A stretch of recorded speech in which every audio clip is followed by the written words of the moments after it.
when you go to Saudi Arabia, you experience a lot of emptiness and desert, etc., etc. So instead of being lyrical, you tend to become epic. It's a lot of empty space to fill, so you fill it with an epic, which is what I ended up doing. But we were there for 12 years, so shuttling back and forth a great deal, and the experience of feeling home there and home here. It's kind of crazy. And so I felt, I started writing it back there, and I finished it over here. And it's just trying to get that experience of home in both places, but also not home in either place. The first part is that up and down experience, which was the initial poem. It's 13 parts. And then the second part became the voices of the children, which was what Beth said. She said, put in other voices, it's just you. So the voices became the voices of 3 children. My daughter sitting over there, my stepdaughter in Joburg, and my brother's child. No, he's not a child, he's 35. Who is not far from here, but he is mentally ill, put it that way. So that whole experience and how it's affected our family as well. So, and I thought it was symbolic of a lot of what's going on in our country as well. So I put them in. And then the third part is really a collage of voices, which is both South African and Arabian. He arrived in the dry heave of the Arabian summer, slid over the cold sweat of the airport floor, fell into the bizarre babble of customs, the ragged lines of hopefuls, come from the edges of maps, the shuffling indentured peddlers of luck and prayer beads, bagging their bits of flotsam from the teeth of the carousel. And with them, he passed finally through the weary exhale of the airport doors and strode out boldly, naively into the dawn's carbon slap, hailed a bearded taxi in his suddenly alien language, a stuttered haggling for a ride to God knows where, some scribbled address an hour down the road. And all the while, the sky kept its niqabbed face closed, and its 1,000 eyes only blinked their question at him. Who the hell are you, and why are you here? On the road, the traffic lights were a scatter of feral eyes, still not chased off by the sun's swat that would soon rise out of the sand and throw the flat hand of the desert at the window. The final reality of the days to come hitting him in the face. Since you're here, let me show you what the actual shape of desolation is. The real gulf, not that slip of sea you're driving past, but the one inside the time-stopped hole that's made its house in your gut. Stop your dreams of the South. Take this new life, another kingdom of dreams. It has roots thick and sticky as tar to sip away your memory and leave you days so full of sand grains you will not know one from the other, and you will be soothed.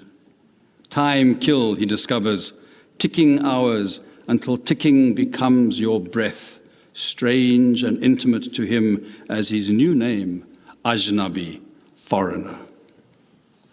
Okay, I'm going to stop that part there because we're getting too long. I'll jump now to part 2, which is about Port Elizabeth. Okay, 1820 settlers. So there's this movement up and down, back and forth. Was it the same kind of miracle or just the same hole that his ancestors found in that salt swirl of surf that clicked in the throat of the 1820 shore? Africa, dark, bristling with wild sounds, less readable than the stars, the Eastern Cape's hieroglyphic face, the bend of Algoa Bay's white bones snapping at them in their landing boats like hot teeth, spitting past their still soggy thoughts of England. Words they could not decipher, but whose meaning they knew. Hambakaya, go home. 1820 settlers, right? The bay's jawline echoed the open mouths of the watchers they took for savages. Unbelievers, a name they stole from the Arab slavers, kafir. They planted themselves, made the place a local habitation. Those who know Guy Butler will know what's being said. A local habitation, gave it a name, and they became Umhambi, meaning traveler as well, and stranger.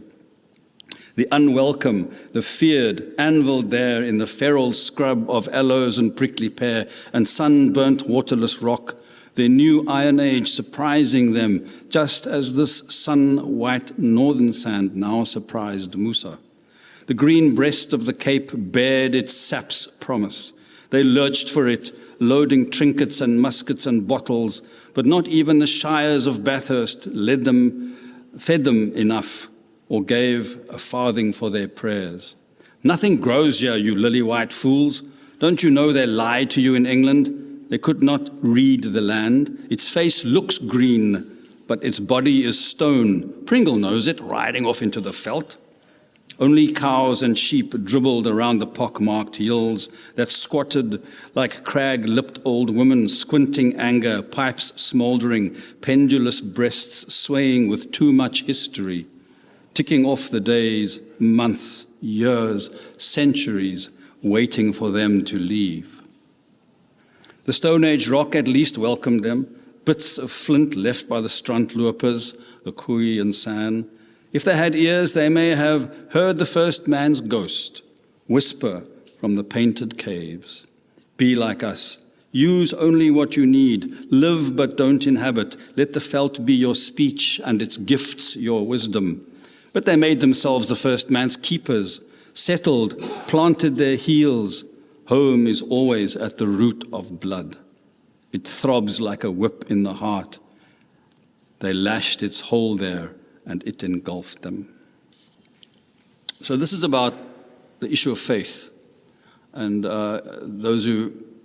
are Muslim people here, those who know the culture, understand that 5 times a day, everything stops, okay? The shops close, and speakers come on from all the mosques, and there are mosques literally on every street corner. So it's not one sound you're hearing many sounds. If you stand in one place, you'll hear 4 or 5 different muezzin singing at the same time. So there's that experience, and of course you can't help being aware of it. In the north, the palms, like the spiky headdresses of quieted warriors, glow orange in the night lights along the river, obeisant even after the day's loudspeakers are silent. But at dusk, in the half-light, when the beam from the masjid light is broken by the glide of pigeons dropping from roofs through the darkness, their wings dipping and rising as if in a prayer of their own, bending their heads on landing in quiet contemplation, there is, even here, a kind of peace. It seems unkenned, like the first stop of silence after the last incantation, or the unplayed chord hanging in the air like a fermata, a hand for the other chords to hold, or like the eternity between clock hands, giving time its beginning and its end. Without order, even the pigeons know there is no peace. Yet what is order without the wind rattling the windows? This is the yin and yang of it, an easy old conundrum to live by. How Musa wishes he could share the evening chant's peace, the chained chaos of a cathedral song, a masjid dua, hold the rise and fall of its bar like a father holds his child through life. But there is too much reason lying in the way, like a child's bombed body.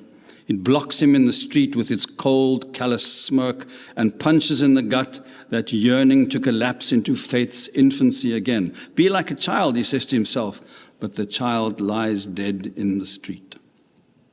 So he is lost in the Babel after evening prayer as it rolls down King Abdulaziz Street. It's a main street in the town we were in where there's a giant mosque. After the momentary brotherhood of haves and have-nots in the masjid, before the last Amin and the poor come from 100 other countries, bowed in glad thanks for their pennies, shuffle out, and the rich come to their Lexuses, their Cadillacs, their Mercs, waiting outside like footmen. The robed and curtained crowds flow past the Shark Hotel, the fluorescent gold shops, the greasy, dust-sandaled workers clumped around Western Union.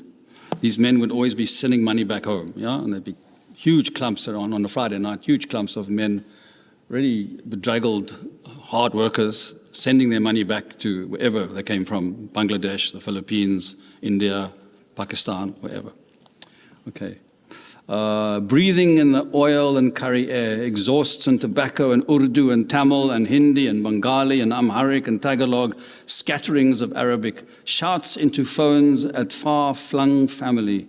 These men of the four corners, these men of faith and salt and desolate houses, carry the most ancient of minds in their eyes, in their grey beards and in the years of longing grown sticky under fingernails.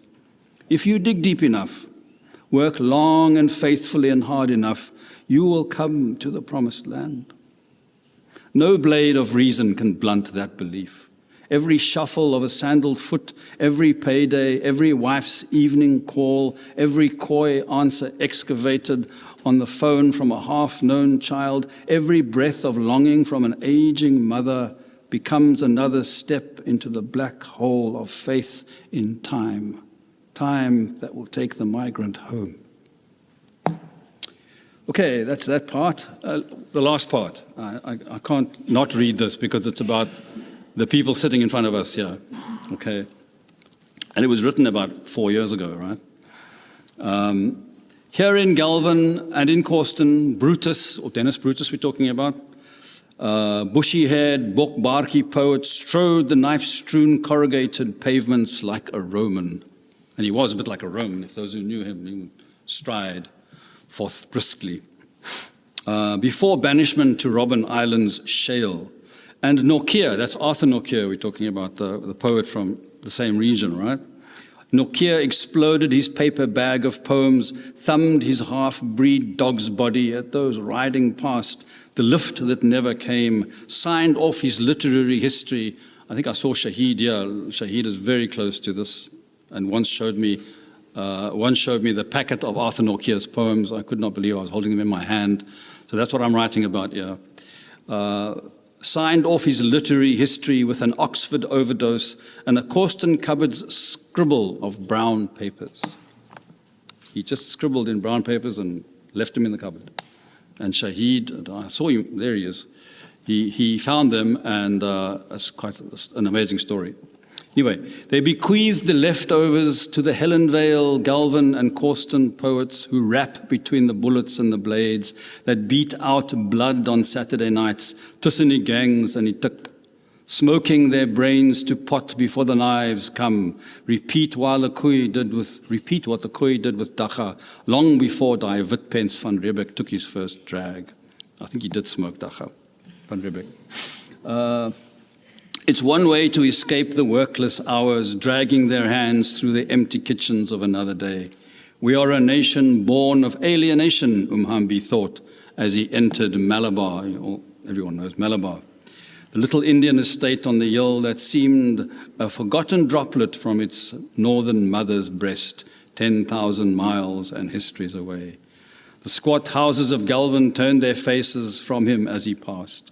The storied houses of Parkside turned up their noses, puffed out their chests. The poker-faced fruit sellers ignored him. The broken streetlights looked away, ashamed for him with his white boy goodwill. The tin roofs flashed their rust-stripped teeth. The graffiti on the walls gave him the finger.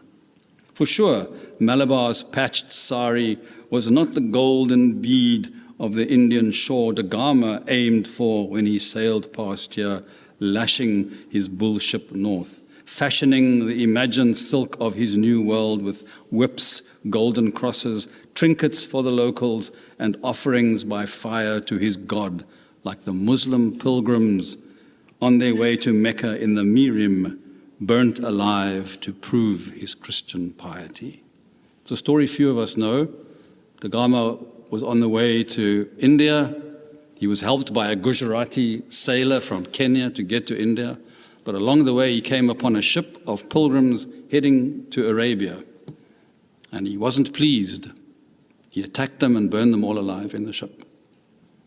That's not in the history books, but it's true. According to Wikipedia, anyway. Okay. So I'm going to end on this, what's at the back here, which is the poem asks the question about how we carry on. Where do we go from here? How do we carry on after all of this? And it goes through personal stuff, and it goes through national stuff and spiritual stuff as well. And in the end, I only have one answer, and that's forgiveness. And this is the father talking to his son. But all the children are talking to their parents, and their parents talk back to them. And it's all about, where do we go from here? And in a certain sense, the nation is our father or our mother, and we are its children, and there's this relationship. It's not just a personal one. So here's the father speaking to his son who doesn't want to know him. If you do not forgive, or do not search, or do not call my name at night, or one day if I call yours, I will call anyway. Forgive. Wait to be forgiven. Forgiveness is home soil. It is the only ground where your eye and mine can see each other without doors. I will make these my first steps. I will walk alone if I must, though without you I do not know the way. And without you I can never arrive. Thanks.